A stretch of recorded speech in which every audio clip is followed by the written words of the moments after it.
E aí, pessoal, tudo bem com vocês? Eu espero que sim. E hoje nós vamos fazer a nossa revisão do conteúdo do bimestre, né? Fazendo aí um apanhado geral de tudo aquilo que a gente viu. E a gente começou trabalhando sobre a questão, né, do pós-independência do Brasil, onde a gente veio trabalhar então as questões que ocorreram, né, de mudanças num período que nós vamos chamar de reinado brasileiro, ou monarquia brasileira, né, que vai estar dividido em três períodos, né? O primeiro reinado, o período regencial e o segundo reinado. Esse período então vai ser conhecido como, né, o período do Império Brasileiro, né? E dentro do primeiro reinado, que vai ser do ano de 1828 até o ano de 1831, nós vamos ter aí então, né, o reconhecimento da independência do Brasil, né, tanto pelos Estados Unidos, por Portugal a partir de 1825, né, e também pela Inglaterra. A aprovação desses países era importante pela questão, né, de vínculos comerciais, a qual o Brasil viria então começar a ter com esses países, né, e até mesmo Portugal pela questão, né, de ter pago, né, uma indenização, né, para, né, poder ser reconhecida então a independência do Brasil, né.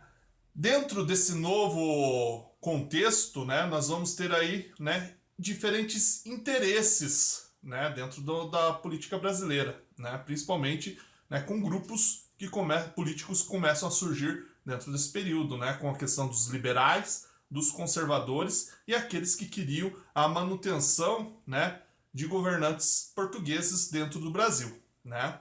E, né, com a questão então de, né, aprimorar e conseguir então defender esses interesses, vai ser outorgada a primeira Constituição do Brasil no ano de 1824, ainda dentro do primeiro reinado, né? Essa Constituição que vai vigorar aí, né, durante todo o período do Império Brasileiro, né?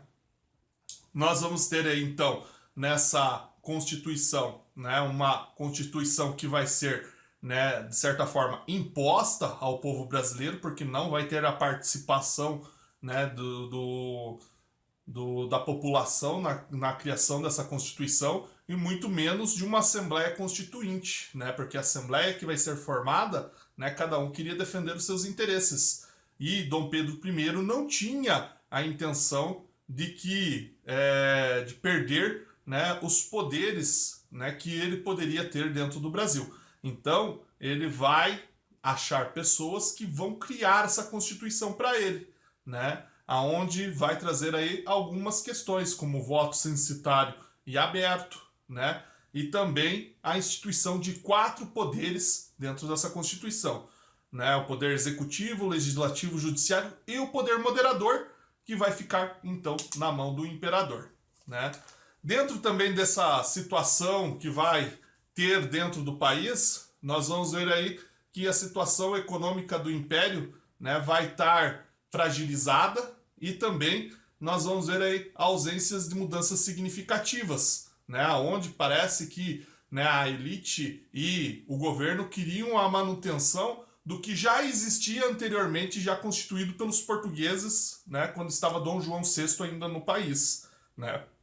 E a Constituição que não veio agregar em nada, né, para a população brasileira, né? Então vai eclodir no país várias revoltas que vão aí acontecer ainda dentro, né, do primeiro reinado brasileiro, né? Uma delas, por exemplo, vai ser a Confederação do Equador, que vai ocorrer em 1824, que nós vamos ter aí, né, como um dos grandes líderes desse movimento Frei Caneca, né, aonde, né, esse movimento vai ser um movimento separatista, aonde eles vão querer, no lugar de uma monarquia, né, influenciados por um pensamento republicano, a constituição de uma república, que vai ficar conhecida então como a Confederação do Equador.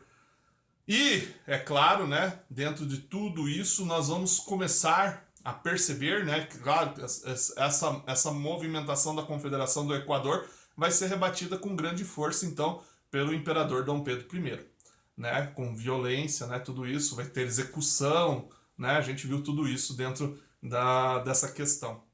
E, é claro, diante de tudo isso, da crise econômica, né, da questão da não aceitação da Constituição, né, a repressão que acabou sendo violenta contra a Confederação do Equador, né, e também a não aceitação da população, né, da questão do governo Dom Pedro I, né, por haver aí grandes divergências, então, né, na questão da aceitação da figura dele como imperador, né, nós vamos ter aí, então, né, a abdicação de Dom Pedro I no dia 7 de abril de 1831, tanto por eventos internos que estavam acontecendo dentro do país, como esses que eu citei agora, quanto eventos externos, né? Como, por exemplo, a Guerra da Cisplatina, né? Que foi uma guerra onde o Brasil acabou perdendo, então, o território da Cisplatina, que hoje vem ser o atual Uruguai. Com a abdicação de Dom Pedro I e não tendo quem o substituísse, né, já que Dom Pedro II, né, Pedro de Alcântara ainda tinha apenas 5 anos de idade e não podia assumir o trono, né, o país foi começou a ser governado por regentes, né? Então vai ser o período da regência, né, do trono brasileiro, né? Aonde nós vamos ter 4 regências, basicamente, né? Uma primeira que vai ser uma regência trina provisória, né, que vai ser dentro do ano de 1831, né? Depois nós vamos ter uma regência trina permanente, aonde vai ser de 1831, do final de 1831 até o ano de 1835, né? Regência trina por quê, professor? Porque existiam 3 governantes, né, governando, né? E a partir disso, né, pela questão das divergências e da dificuldade da extensão do território e também dos diferentes movimentos que começaram a acontecer de insurgência e de revoluções dentro do país, né, começou a se ter então, né, regências unas, né? Então nós vamos ter a partir então de 1835 a regência una do Padre Feijó, né, onde nós vamos ter como regente então Diogo Feijó, que vai ser aí um regente, né, mais liberal, né, onde vai dar mais autonomia às províncias e descentralizar o poder da mão das elites para a construção, né, de um governo mais aberto, né? E também, depois de 1837 até o ano 1840, nós vamos ter aí a regência una de Araújo Lima, né? Onde ele vai trazer aí, basicamente, um pensamento mais conservador, né? Retornando o poder às elites brasileiras, né? Dentro das províncias, né? Centralizando mais o poder nele, né? E, é claro, né, trabalhando aí com a questão dos diferentes grupos políticos que existiam, então, dentro do governo, né, que queriam aí uma maior autonomia. Dentro de todas essas questões, né, vão surgir, então, diferentes e vários movimentos que vão estar lutando aí, que nós vamos chamar de revoltas regenciais, né, onde a gente vai ter aí as rusgas no Mato Grosso, a revolta dos malés na Bahia, a cabanagem que vai acontecer na província do Grão-Pará, a farroupilha que vai acontecer no Rio Grande do Sul, a sabinada na Bahia e a balaiada no Maranhão. A partir do momento, né, em que toda essa desordem que estava acontecendo no país, né, e todos os movimentos e guerras e revoltas que estavam acontecendo no país, né, alguns grupos políticos, como dos liberais, começou, né, um processo em pedir, né, a entrada, então, de Pedro de Alcântara no poder com seus 14 anos de idade, né, aonde vão dar o golpe da maioridade, né. Dom Pedro I, né, quando instituiu a primeira Constituição, falou que o trono poderia ser ocupado, então, né, pelo seu herdeiro quando ele completasse os seus 21 anos. Dentro do período regencial, houveram algumas mudanças na Constituição, né, onde foram baixando a maioridade, né, do herdeiro do trono, né, para que ele pudesse assumir mais jovem, mais cedo, né. Então passou para 18 anos, depois passou para 16 e por fim, aos 14 anos, né, esses grupos que apoiavam então a entrada do imperador no poder acharam que isso poderia abrandar a questão das revoltas por acharem, né, que tudo isso estava acontecendo porque não existia uma figura que pudesse assegurar, né, uma propriedade política dentro, né, do trono brasileiro, né? Então, se houvesse do governo brasileiro, então se houvesse alguém no trono, né, representando, né, essa figura do governo, isso poderia abrandar as massas e, é claro, né, parar com as revoltas, né? Então, houve uma antecipação do trono de Dom Pedro II, né, onde foi considerado então uma manobra política, né, e que feria então a Constituição de 1824, né? E o objetivo era acalmar então o ânimo da população, né, e diminuir a questão das revoltas, né? Aonde, né, essa política agora que vai ser desenvolvida dentro do segundo reinado vai ser uma disputa entre dois partidos basicamente, os liberais e os conservadores, né?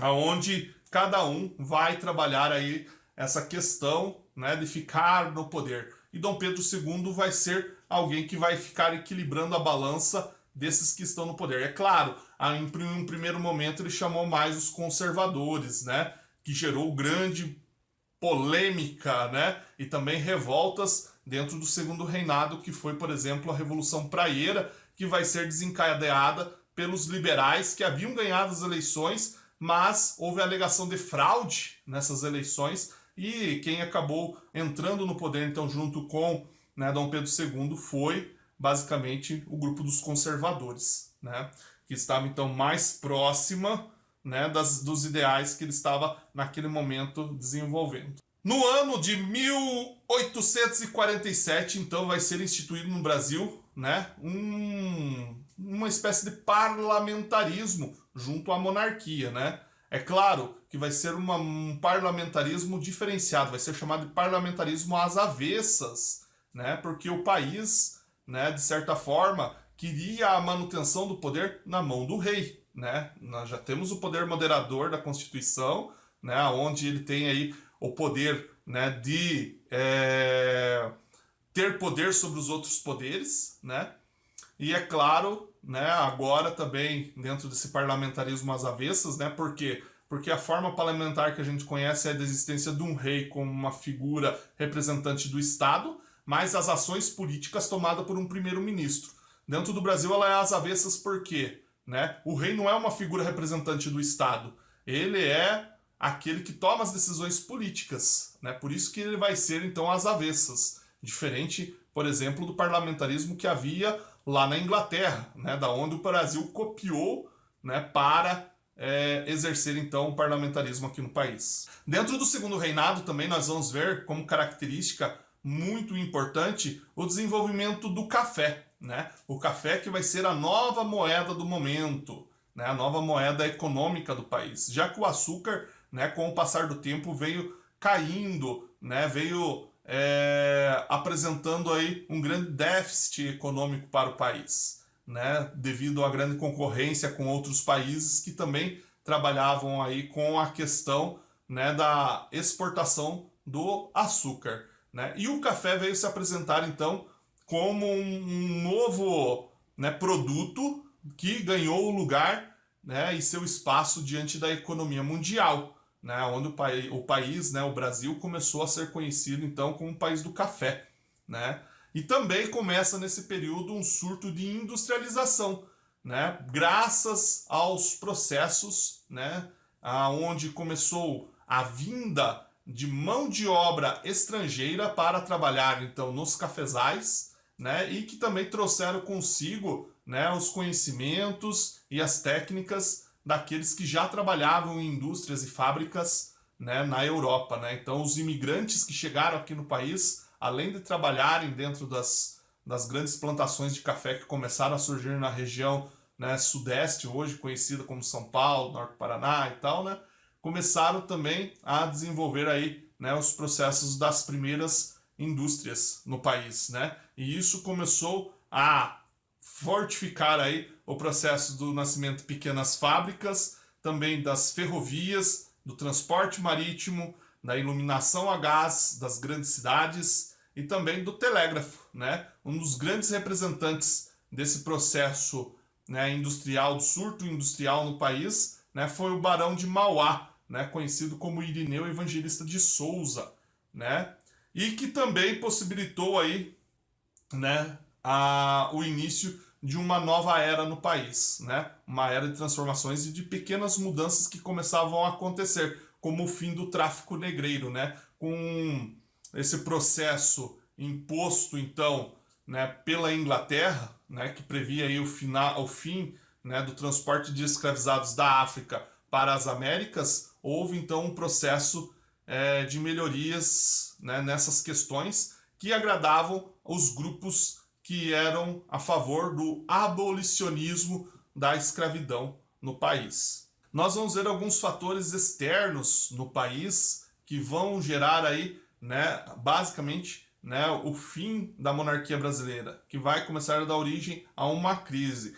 Né? Um dos grandes eventos que nós vamos ter no país vai ser a Guerra do Paraguai, né, que vai acontecer aí no ano de 1864 até o ano de 1870, né, onde o Paraguai, com objetivos expansionistas, né, invadindo terras brasileiras, argentinas, começou então a querer aumentar o seu domínio na região do Rio da Prata, tá certo?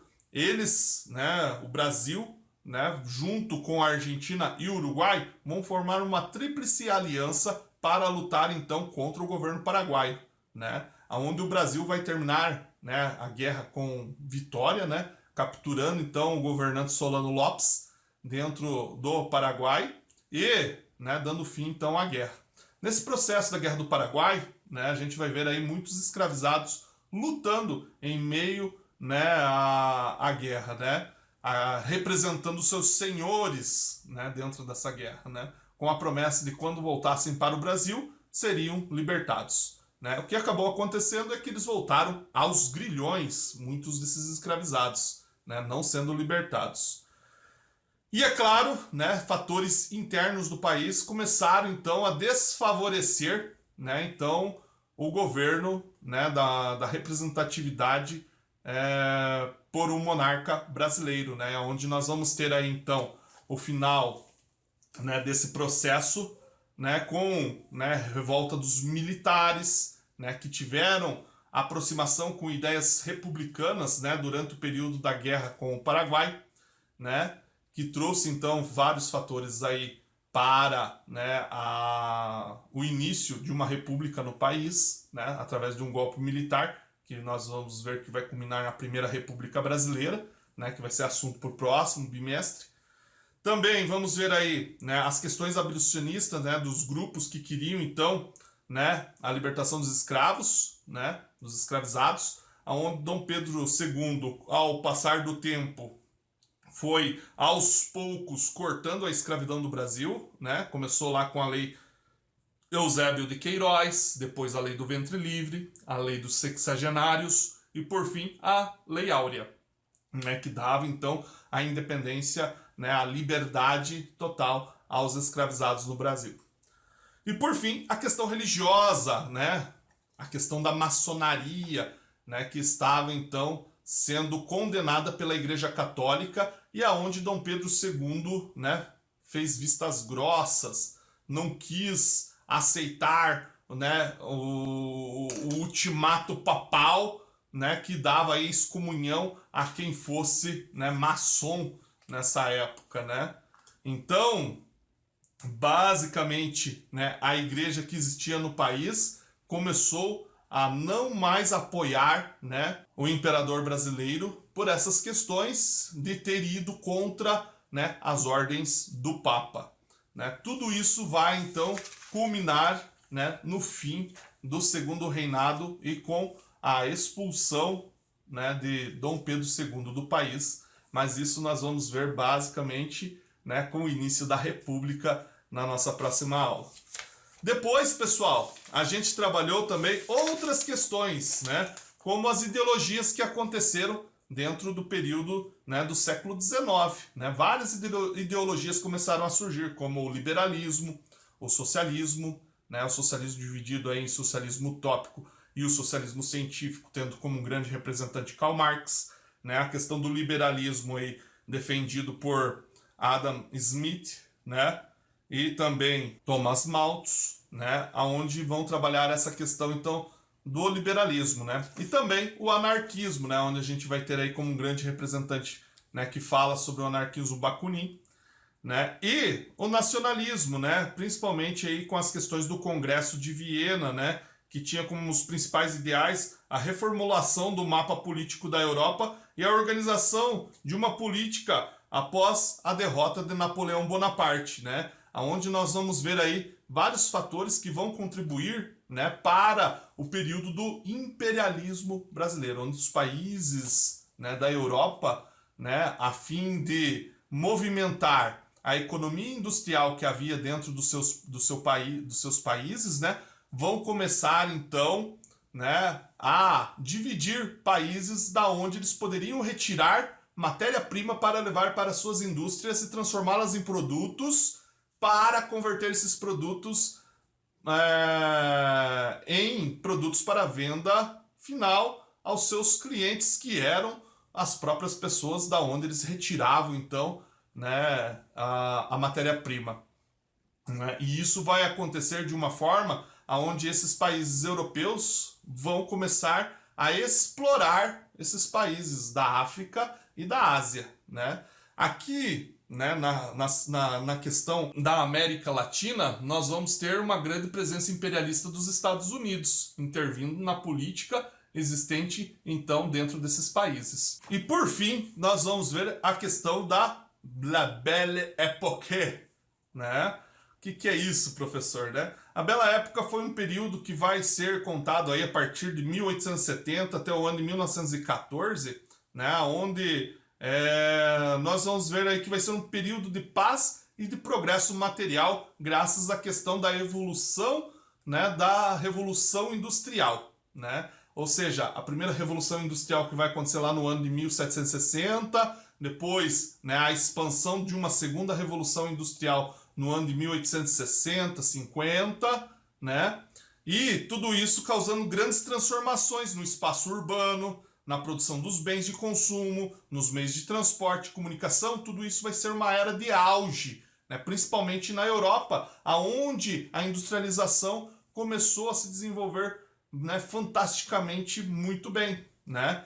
E também, né, vamos ter aí a mudança do estilo de vida das pessoas, né? Um estilo de vida mais burguês, né? Então tudo isso vai gerar várias influências para outros países, trazendo hábitos europeus para os países, né, que são aí, né, os países africanos, né, até mesmo o Brasil, né, os países da Ásia, né, que vão receber aí então, né, essa cultura, né, que vai começar a ser pregada, né, pela Europa como a melhor cultura, né, a ser vivida nesse período. E vai ser um período também conhecido como um período da paz armada, né? Vamos ser um período aí grande de paz, até o período aí aonde vai, né, 1914, né, gente? Porque daí a partir daí começa a Primeira Guerra Mundial, né? Então até esse período vai ser um período de grande paz. Mas que tipo de paz que é pregada nesse momento, né?